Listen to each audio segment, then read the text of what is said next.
নির্বাচন হবে কি হবে না, নানান জল্পনা কল্পনা, জোরালো শঙ্কা। নির্বাচনের চাবিকাঠি এখন কার হাতে? দর্শক, যদিও ইউনূস বলেছেন মার্কিন যুক্তরাষ্ট্রের একটা প্রতিনিধি দলকে যে 12 ফেব্রুয়ারি নির্বাচন হবে, 12 ফেব্রুয়ারি একদিন আগেও না একদিন পরেও না। তো সরকার যদি জানেও যে নির্বাচন হবে না, তারপরও তারা বলবে না যে নির্বাচন হবে না, তারা বলবে যে নির্বাচন হবেই। নির্বাচন স্থগিত করার 2 সেকেন্ড আগেও বলবে না যে নির্বাচন হবে না। যদি স্থগিত করে, জাস্ট স্থগিতের ঘোষণাই শুনবেন, তার আগে কোনো ঘোষণা, কোনো ইঙ্গিত সরকারের পক্ষ থেকে কখনোই শুনবেন না। নির্বাচন স্থগিত করাবে, এগুলো কিন্তু এরকম হয় না যে আগে থেকে ইঙ্গিত দিচ্ছি নির্বাচন নাও হতে পারে, তারপরও তোমরা আপিল, মনোনয়নপত্র সাবমিট, প্রত্যাহার, জোট এগুলো চালিয়ে যাও, হতে পারে না হতে পারে, এটা কখনো বলে না। এর মানে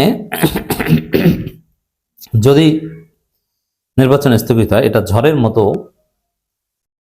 হঠাৎ একটা হাওয়া এসে সবকিছু উলটপালট করে দিবে, এটা আগে থেকে বলা যাবে না। হারিকেন বা এরকম কিছু বিপদ আছে না, মুহূর্তের মধ্যে সেসব লন্ডভন্ড করে দিয়ে চলে যায়। বিশেষ করে যুক্তরাষ্ট্রে মাঝে মাঝে এরকম হারিকেন হয়। বাংলাদেশে যেটা সাইক্লোন, ওইটাই যুক্তরাষ্ট্রে হারিকেন, কিন্তু ওইখানে হারিকেনের একটা আলাদা বৈশিষ্ট্য আছে। হঠাৎ করে এসে একদম সভ্যতার উন্নতি সর্বোচ্চ শিখরে থাকা যুক্তরাষ্ট্রের অবকাঠামো ধ্বংস করে দিয়ে যায়, বিদ্যুৎ সব একদম উড়িয়ে নিয়ে যায়, বিদ্যুতের খাম্বা তারটার সব নাই হয়ে যায়। এরকম হঠাৎ করেই হবে। নানান জল্পনা কল্পনা এবং জোরালো সংখ্যা এখনো চলমান। একের পর এক যে ঘটনা ঘটছে, তাতে নির্বাচন নিয়ে জোরালো সংখ্যা করার যথেষ্ট কারণ রয়েছে। এবং ইউনূস বলেছে যে নির্বাচন হবে। আসলে তো ইউনূসের হাতে নির্বাচনের চাবিকাঠি নেই। আমি আগেই বলেছি, নির্বাচন স্থগিত হলে এবার আগে যেমন 2006 সালে বিএনপির যে একটা ভোট চুরি নির্বাচনের ইচ্ছা ছিল, যার প্রেক্ষিতে যেটা বন্ধ হওয়ার পর 111 ঘটেছে, তখনকার আওয়ামী লীগের মাঠের আন্দোলনের ফলে 111 ঘটেছে। কিন্তু এবার নির্বাচন বন্ধ কেউ আন্দোলন করে করবে না। এবার নির্বাচন বন্ধ হবে শান্তিপূর্ণভাবে, যদি হয়। আর যদি টাইমলি নির্বাচন হয় আলহামদুলিল্লাহ, যদি নির্বাচন বন্ধ হয় তাহলে শান্তিপূর্ণভাবে নির্বাচন বন্ধ হয়ে যাবে। সেটা কিভাবে? মানে আসলে নির্বাচন হবে কি হবে না বা এইগুলোর চাবিকাঠি এখন কোর্টের হাতে, এটা ইউনূস সরকারের হাতেও না। ইউনূস সরকার তো বলছে তারা দায় মুক্ত, সমস্যা নেই, সরকারের প্রস্তুতি যা বলার তারা বলে দিয়েছে, এটা কোনো ম্যাটার না। কিন্তু সমস্যা হচ্ছে কোর্ট নিরপেক্ষ। আমি বলছি না যে এই কোর্ট পক্ষপাত করে ষড়যন্ত্র করে নির্বাচন বন্ধ করে দেবে, না। এখনকার যিনি অতি গুরুত্বপূর্ণ সিদ্ধান্ত সরাসরি মাননীয় প্রধান বিচারপতির বেঞ্চেই হতে হবে। বর্তমান যিনি প্রধান বিচারপতি তিনি একদম পিওর সৎ। এর আগের যিনি প্রধান বিচারপতি ছিলেন একদম পিওর বিচারক, বলতে যা বোঝায় ন্যায় বিচারক, কোনো পক্ষপাত থাকবে না, ওই টাইপের লোক। পৃথিবীতে এরকম ন্যায় বিচারক রেয়ার। রেফাত সাহেব ছিলেন এর আগে, এখন যিনি আছেন একদম পিওর সৎ। অতএব এই কোর্ট যদি রায় দেয়, তারা আইন অনুযায়ী বা যৌক্তিকভাবে যেটা করা দরকার সেটাই দেবে, ইমোশন বা পক্ষপাত তারা করবেন না। কিন্তু যৌক্তিক রায় নির্বাচন বন্ধ হয়ে যেতে পারে। একের পর এক বিভিন্ন পক্ষ কোর্টের দিকে দ্বারস্থ হচ্ছে। এগুলো নিয়ে অলরেডি 2টা আসনের নির্বাচন স্থগিত করেছে পাবনা 1-2 কোর্ট, এটা আপনারা জানেন। এখন যে কারণে পাবনা 1 এবং 2 আসনে নির্বাচন স্থগিত হয়েছে, ওই কারণে আরো অনেক জায়গায় নির্বাচন স্থগিত হতে পারে। আবার ছাত্র সংসদ নির্বাচনের সাথে জাতীয় নির্বাচন একটা কন্ট্রাডিক্টরি করে দেখানো হচ্ছে। বিএনপি চায় না যে আর কোনো ছাত্র সংসদ নির্বাচন হোক, কারণ বিএনপির ভরাডুবি, এটা তাদের জাতীয় রাজনীতির উপর মারাত্মক প্রভাব পড়ে এবং রাজনীতি থাকে ওই জামাত শিবিরময়। বিএনপি আলোচনাই থাকে না। এখন সামনে সাকসু যখন হবে তখন বুঝবেন যে আলোচনা কত প্রকার, কি বন্ধ করা কিন্তু গেল না। তো এই যে এটা একটা সংকট।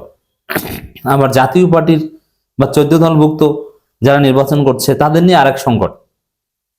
তাদেরকে রাখবেন, তাদেরকে নিয়ে নির্বাচন আদৌ সম্ভব? তার চাইতে সবচাইতে বড় সংকট, এবং আরো কিন্তু পাইপলাইনে আছে সংকট। একই দিনে জাতীয় নির্বাচন এবং একই দিনে গণভোট, এটা কি বৈধ? এই প্রশ্ন নিয়ে কোর্টে রিট করা হয়েছে। এই প্রশ্ন নিয়েও সামনে একটা অনিশ্চয়তা তৈরি হতে পারে। এছাড়া সব প্রশ্নের ঊর্ধ্বে যে আসল প্রশ্ন মনে করি সেটা হচ্ছে আইন শৃঙ্খলা পরিস্থিতি।